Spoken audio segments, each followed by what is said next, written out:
Bienvenidas y bienvenidos. Este video se ha hecho con el propósito de guiarles en la impartición del taller Hablemos de Violencia Psicológica. Este taller lo diseñamos en el Laboratorio de Interacción Humana de la Frontera gracias a la convocatoria Ibero frente al COVID-19 de la Universidad Iberoamericana. Este material lo dirigimos a organizaciones de la sociedad civil que trabajen con mujeres y que estén interesadas en prevenir áreas de la violencia de género como lo es la violencia psicológica. Estudiantes y personas interesadas en este tema también son bienvenidas. Antes de iniciar cualquier taller o actividad práctica de intervención, es importante que conozcamos la familiaridad de los temas en quienes participan en este taller. Esto para poder compararlo al final de la actividad y de esta manera tener una evaluación sobre el funcionamiento del mismo. Nosotros les sugerimos para este taller un pretest, mismo que encontrarán asociado al link que se encuentra en el manual adjunto a este video y les compartiremos el link aquí en este mismo. Se sugiere que se concluya la actividad a los 5 minutos y también que le acompañen a aquellas personas que no sepan leer.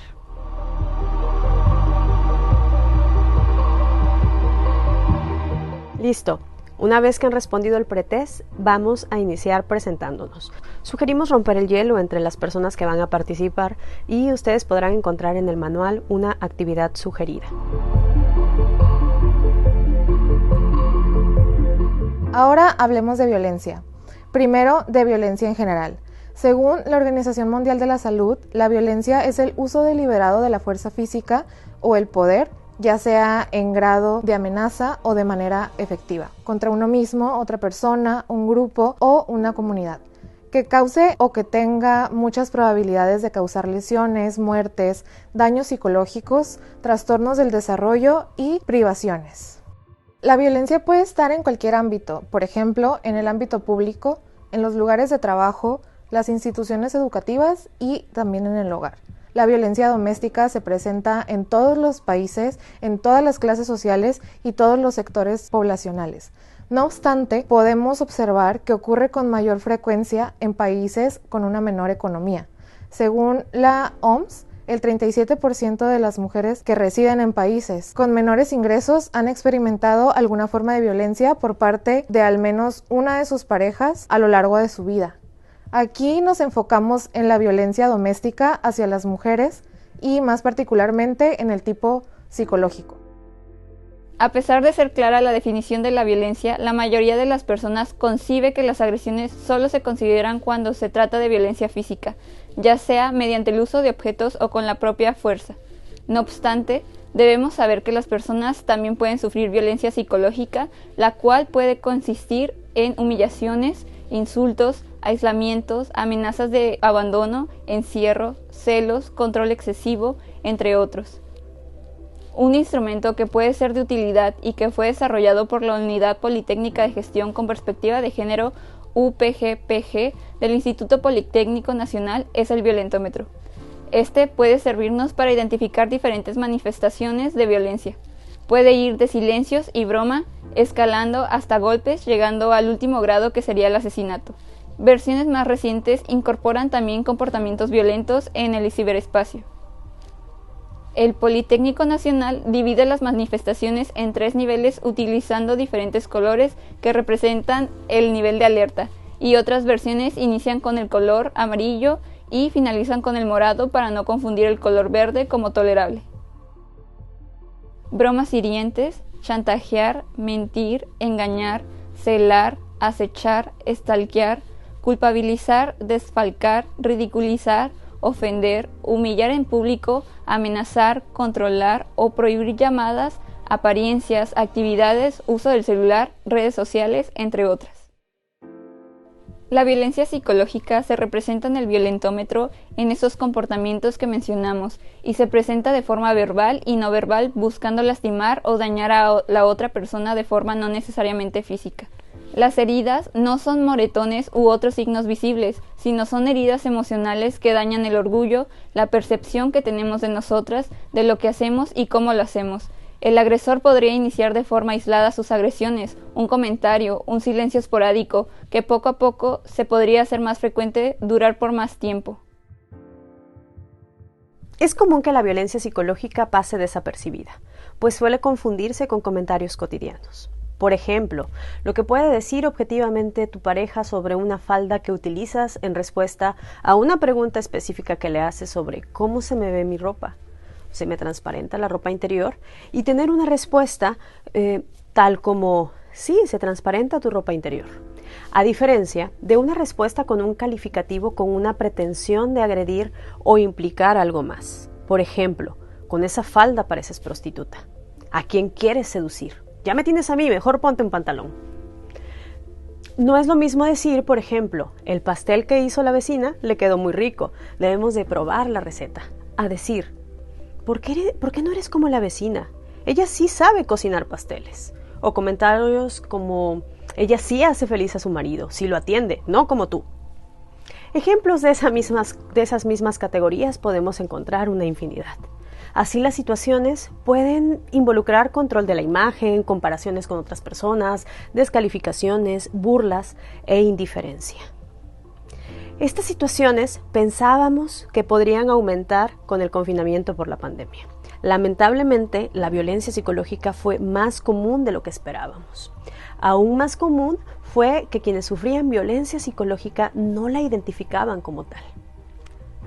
Sobre las manifestaciones de violencia psicológica, las participantes refirieron haber recibido por parte de sus parejas bromas hirientes, ley del hielo y culpabilización como dentro de las principales.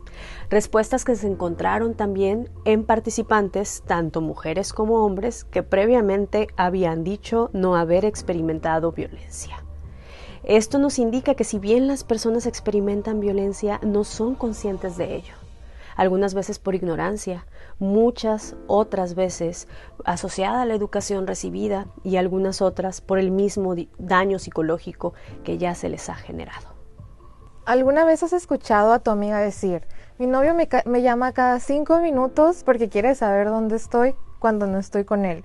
O por ejemplo, cuando sales con un grupo de amigas y amigos y uno de ellos llega con su pareja porque dice que se siente más seguro o segura cuando sabe dónde está.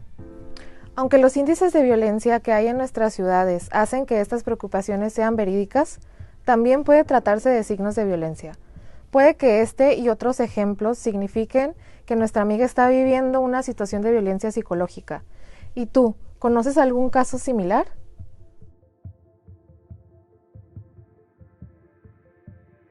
Después de la reflexión, tal vez nos parezca impactante lo común y cercana que es la violencia. Ahora vamos a pensar en las causas de la violencia. Pensamos en la cultura machista y patriarcal, también en la reproducción de roles de género a partir del sexo, en la que se promueve una forma de ser masculina sin una muestra de emociones y con rigidez. En sistemas tradicionales, en el que al salirse del rol de género designado, se opera con el disciplinamiento y entre ello el ejercicio de la violencia como forma de castigo de parte del hombre hacia la mujer. La violencia puede generarse por varias razones. Una de las principales es la crianza y la normalización de estas conductas. Es importante que aclaremos primero que la violencia psicológica no es exclusiva en el ambiente hostil familiar.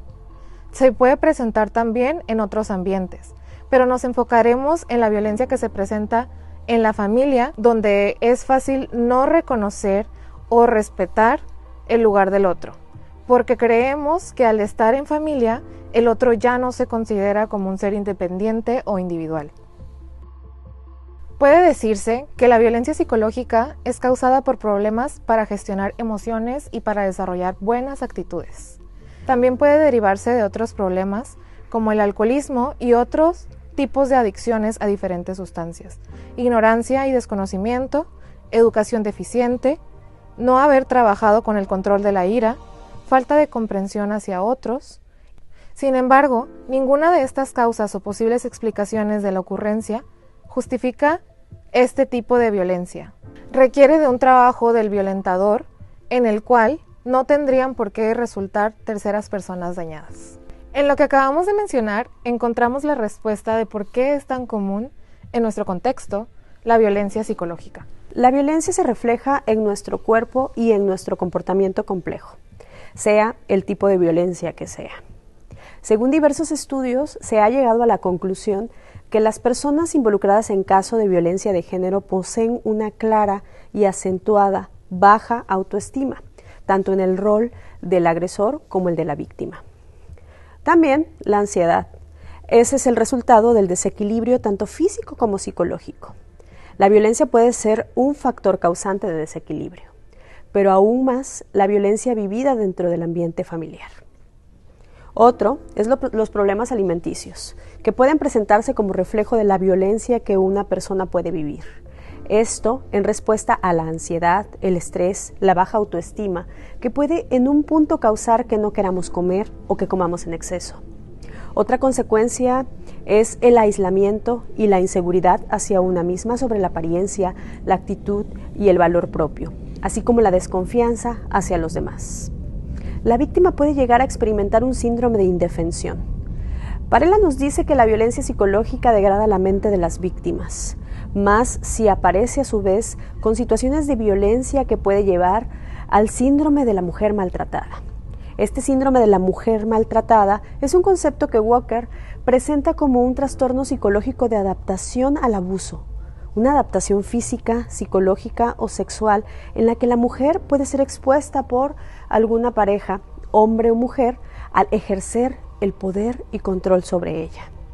En el abuso psicológico, según estos autores, se busca atacar 3 aspectos sociales en la mujer: la familia, las amistades y el trabajo. Entonces el victimario trata de cortar las relaciones de la víctima, romper con las conexiones, reprochar lo que hace en público y en privado, los gustos, las iniciativas, una exageración a señalar los defectos para que la víctima pierda su identidad, su deseo de ser persona independiente y propia. A este punto nos cuestionamos, ¿es posible salir de esta situación? Sí es posible, pero se requiere una red de apoyo y herramientas individuales que fortalecer. Por ejemplo, la autoeficacia es una de ellas. La autoeficacia es cuando nos sentimos competentes y eficientes a la hora de enfrentar alguna situación. En otras palabras, es sentirnos seguros con nosotros sobre lo que pensamos, decimos y hacemos para responder antes a lo que nos está causando algún problema. Suena sencillo, no lo es. Ser autoeficaz significa anticipar la reacción a la acción. Se trata de tener las herramientas para responder. Esto porque al predecir su capacidad para tener éxito en una nueva tarea, las personas suelen mirar sus experiencias pasadas con tareas similares. Según el psicólogo Albert Bandura, el primer defensor del concepto, la autoeficacia es el producto de las experiencias pasadas, observación, persuasión y emoción. En una situación de violencia se requiere mucho más que autoeficacia, pero pensemos por un instante que sabemos exactamente lo que debemos hacer y cómo lo tenemos que hacer. Pensemos que ante una situación de violencia se puede ser autoeficaz, es decir, podremos prepararnos y anticiparnos a salir de estas situaciones. Para el taller que proviene este material videograbado, proponemos una representación mediante un sociodrama. Un sociodrama son pequeñas actuaciones como una obra de teatro donde trabajaremos un problema en común. En este caso, nuestro problema en común es la violencia psicológica.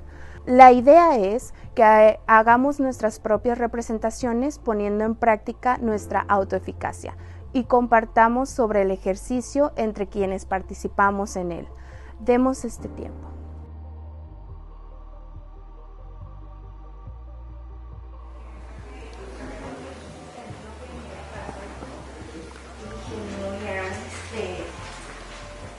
¿Con quién hablas? ¿Quién te manda tanto mensaje? ¿Un amigo? ¿Por qué? Pues tanto mensaje, ¿con quién estás hablando? ¿Y qué tiene? Pues quiero saber con quién estás hablando. ¿Y qué tiene? O sea, ¿con quién está hablando? ¿Y por qué no me quieres enseñar? ¿No me tienes confianza o qué? Sí te tengo confianza, pero no sé por qué tendría que enseñarte. Pues se supone que si nos queremos y nos tenemos la confianza no tendría nada de malo, pues si no estás diciendo nada malo, o sea, porque no me quieres enseñar, no, o sea, no pasa nada. Si vamos a tener conflicto por esto, pues a mí se me hace como que, o sea, ¿qué tiene de malo que me enseñes y que esté preguntando? A ver, Jessie, tranquila, es un amigo, hay que tener más confianza en nuestra relación. O sea, así como yo confío en ti, tú también tienes que confiar en mí. Y no sé, esto que estamos teniendo esta conversación me da señales de violencia. No sé si quieras hablar de esto para proponer algo más en la relación y mejorarla. Si bien los ejercicios que realizamos hoy no eran una situación aparentemente grave, eran situaciones que podían haber requerido ayuda. Salir de una situación de violencia no es fácil, del tipo que sea, porque el maltratador sabe cómo manejar a la víctima para que se mantenga en una situación sumisa y la va creando poco a poco.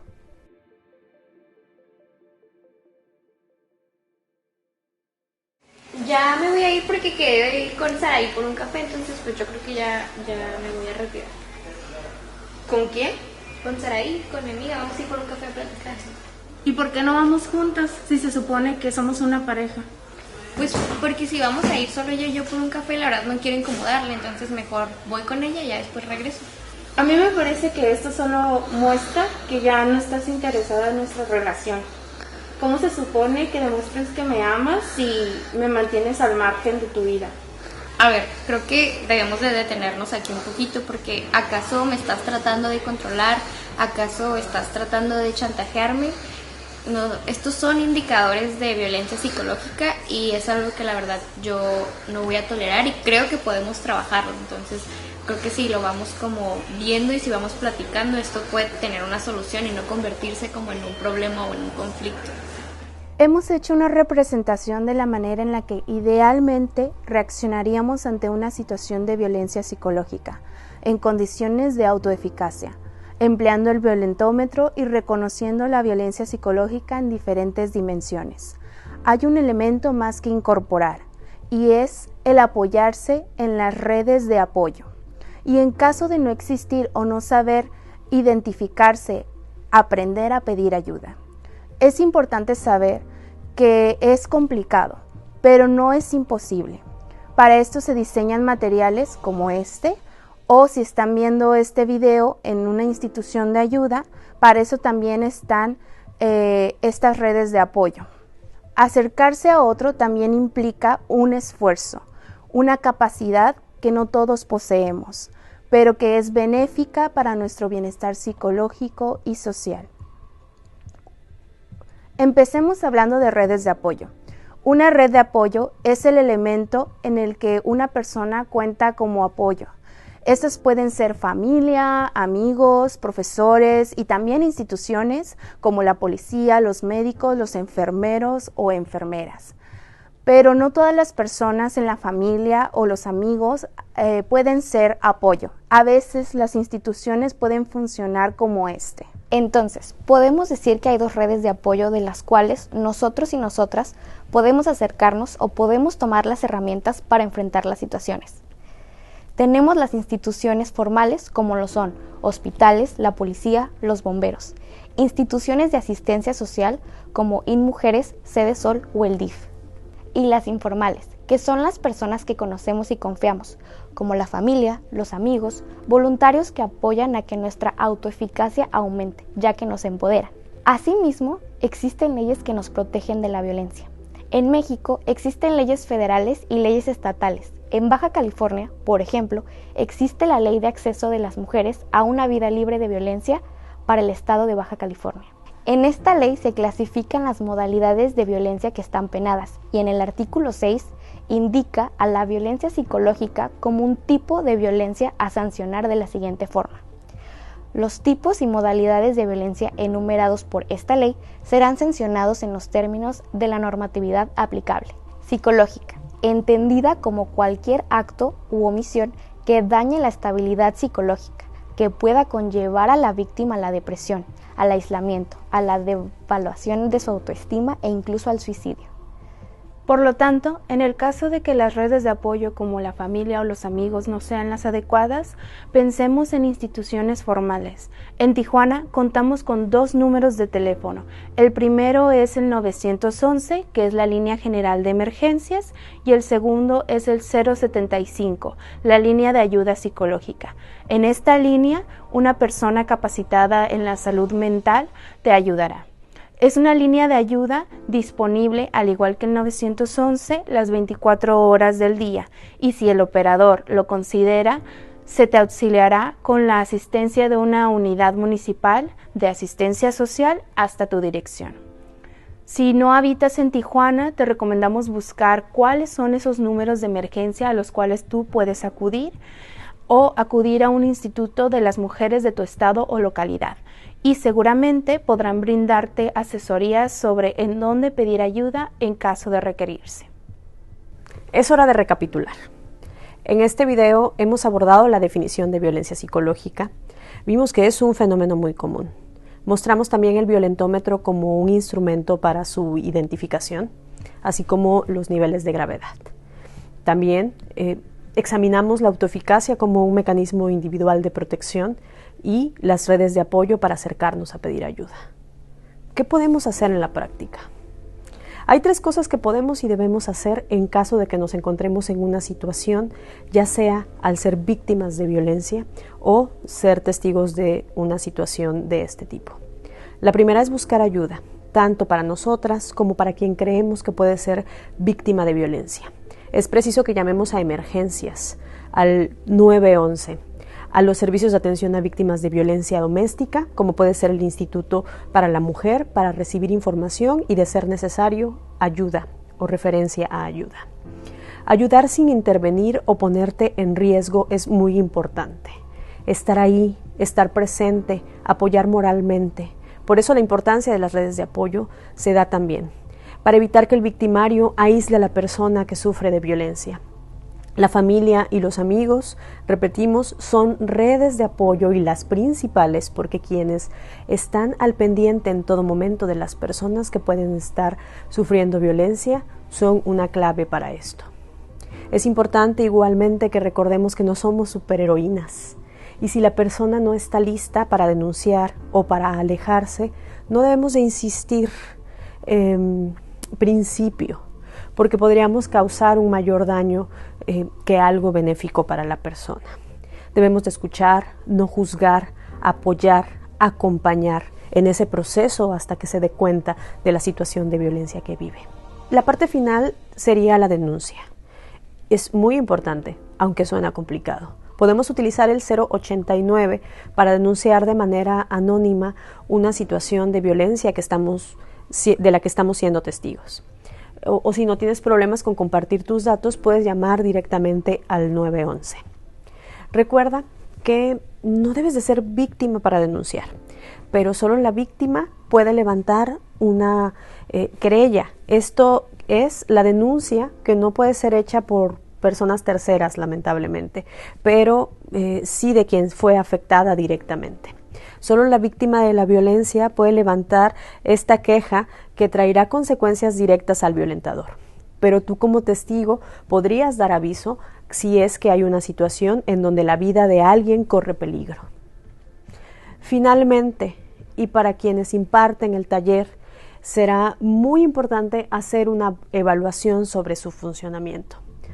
Y también, tú que tomaste el taller, tú que viste el video, ¿qué te llevas de él? ¿Qué nuevos conocimientos has adquirido? ¿Consideras que puedes fortalecer tu autoeficacia para actuar en caso de que se te presente una situación de violencia psicológica? Podemos medirlo con un post-test, podemos comparar nuestros conocimientos de cuando llegamos a cómo nos estamos yendo, y esto se incluye en el manual adjunto a este material.